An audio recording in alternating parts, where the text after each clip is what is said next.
Well, the snowstorm's finally coming in.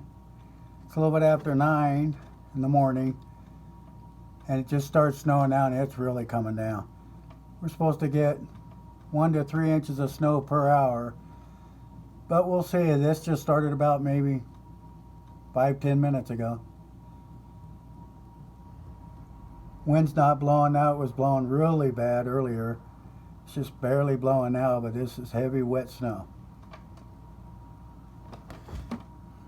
I'll keep you guys updated in a little bit. We'll see how deep it gets.